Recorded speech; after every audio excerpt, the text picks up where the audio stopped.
So guys, I just got back from a real estate conference I was speaking at. I was attending with some of my team members in Luxury Property Partners, the agency business.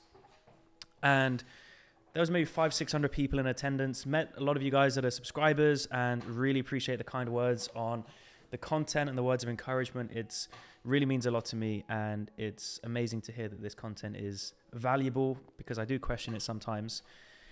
I want to talk about a question that was quite reoccurring from those at the event. A lot of people at the start of their property journey were asking, hey, I'm starting out, I'm considering doing this or this or this or this. What do you recommend? And I think it's very easy to get confused when you're starting out in real estate. A lot of people are telling you this strategy is the best strategy, that strategy is the best strategy. And of course, everyone's got different values, different goals, and so there's never going to be a one size fits all. But I want to share with you guys what I call the perfect property business. And this is a framework that I've come up with based on experiences of how I kind of operate and how I've designed my 2 or 3 companies, as well as spending time with other people that are successful property investors, developers, and just something I've spent a lot of time thinking about. And so the perfect property business is based on a few key principles.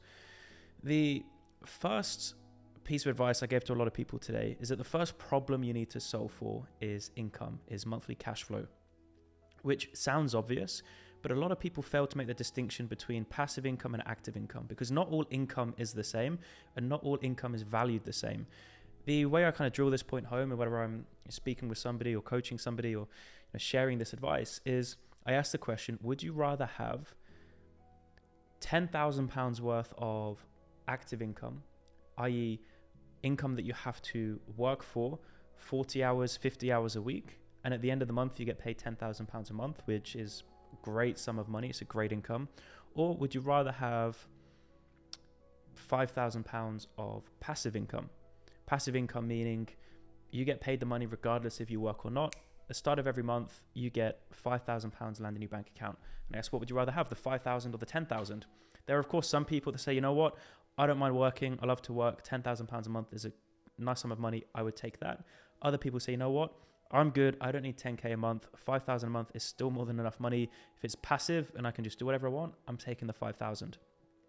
And then I ask the question again, would you rather have £10,000 a month active income or £2,500 passive income per month? And that's when people begin to say, you know what, I would rather have the active income.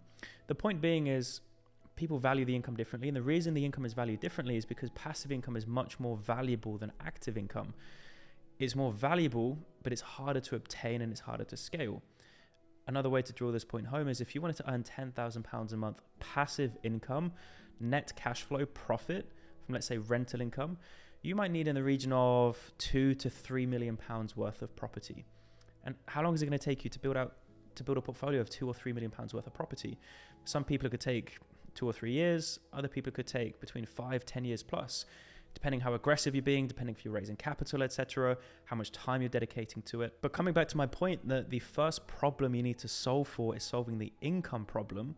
Wouldn't it make sense to focus on increasing your active income first in a business model or a vehicle or an opportunity that you enjoy that can maybe replace what you're doing currently, and allows you to maybe save up money at a much quicker rate because you have more free cash flow each month that you can then eventually invest into property.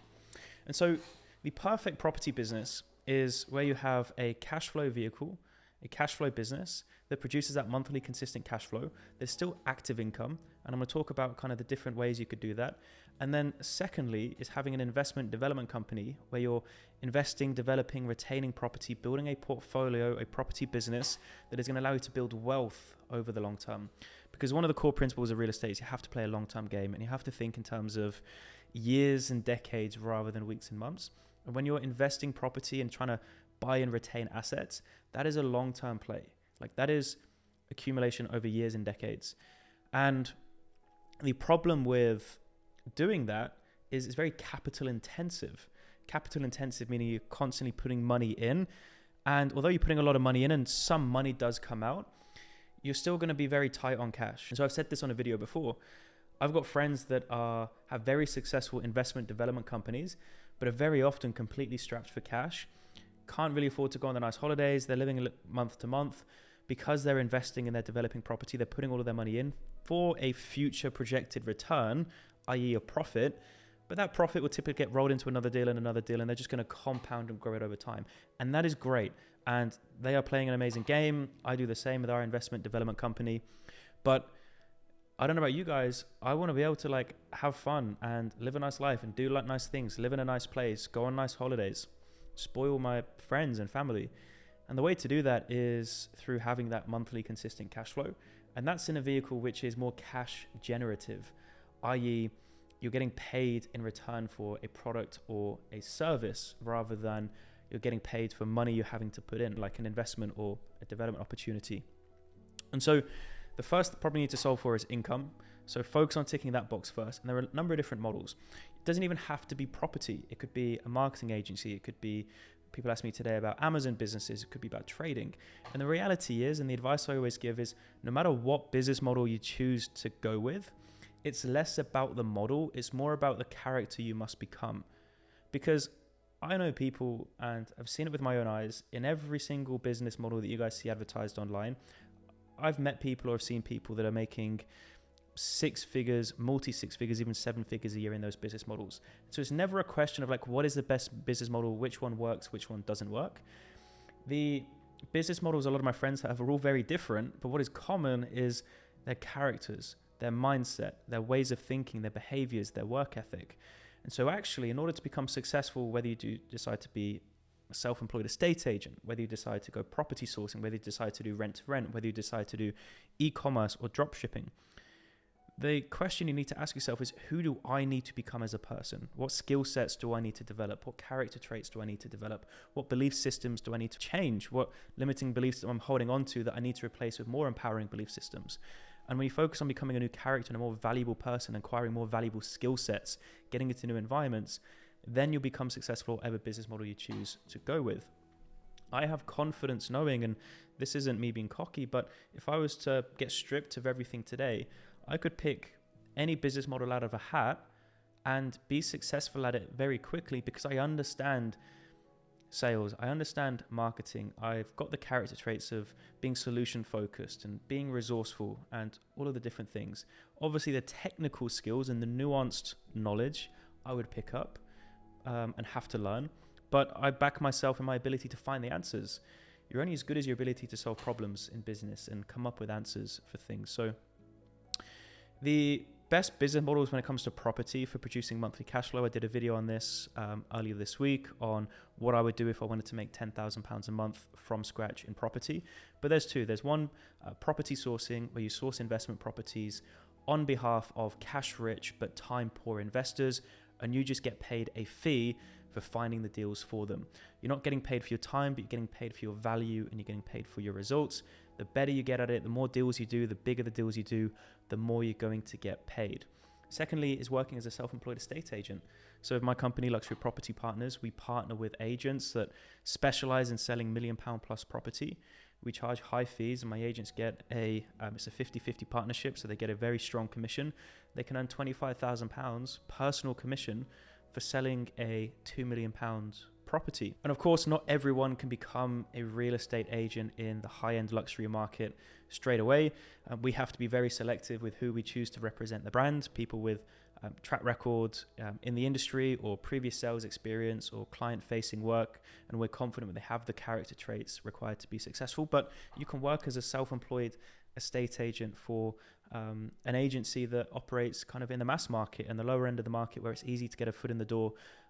Transactions happen much quicker and you can pick up the knowledge and the skills much quicker as well.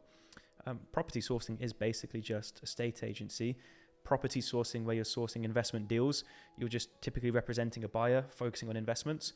Estate agents typically represent sellers and they're marketing more towards owner-occupiers and homeowners, etc. But at the same time, you're transacting on property, a lot of the same skills are required, etc. There's other business models in property, rent-to-rent service accommodation. I'm not the biggest fan of the rent-to-rent model for a number of reasons. I know a lot of people that are successful at it. It's just not something I've ever explored. I think it comes with a lot of risk. I don't think it's as passive as people make it out to be. And I actually think it's more difficult, personally. Secondly is obviously once you've solved the income problem, part of the perfect property business is you focus on investments and developments for the long term. And the key with that is you want to play a long-term game. You want to be building your personal brand and leveraging that for raising capital, attracting opportunity, etc.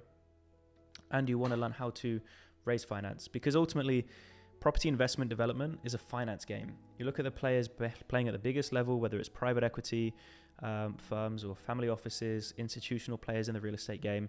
It's just balance sheets and income statements and spreadsheets.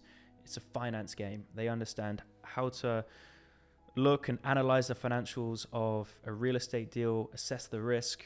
They know how to raise capital, on what terms to raise the capital, and they know how to deploy that capital as well in order to generate a risk-adjusted return for them and their partners. And so if you study the finance side of real estate, you learn how to raise capital, you learn things like obviously personal branding, communication skills, sales, marketing.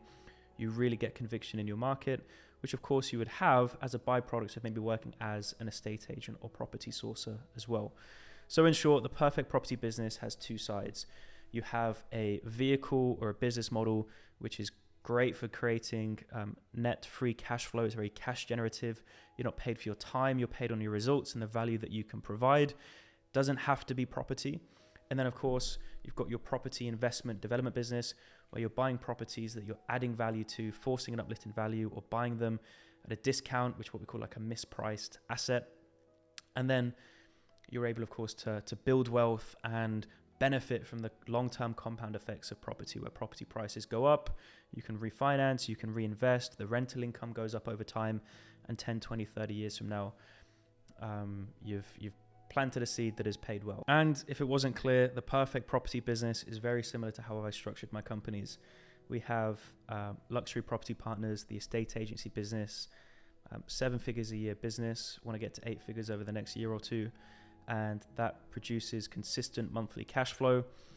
I've then got the investment development company where we're buying HMOs, we're buying land, we're developing property, a lot of which you guys are going to be seeing in coming months, by the way, which I'm super, super excited to show you. A lot of the deals that we've been working on, a lot of them have been in pre-construction phase, planning phase recently. Well, my focus over the last 12 months has been on the agency business.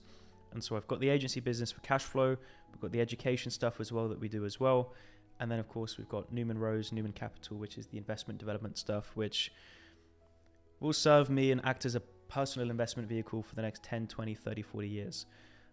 So hopefully there's some value in there, guys. Please continue to comment your biggest takeaways and future videos you'd like me to create. We're doing one video every day for 30 days. I think we're on day 6. So subscribe, plenty more coming, and I'll see you guys on the next one. Peace.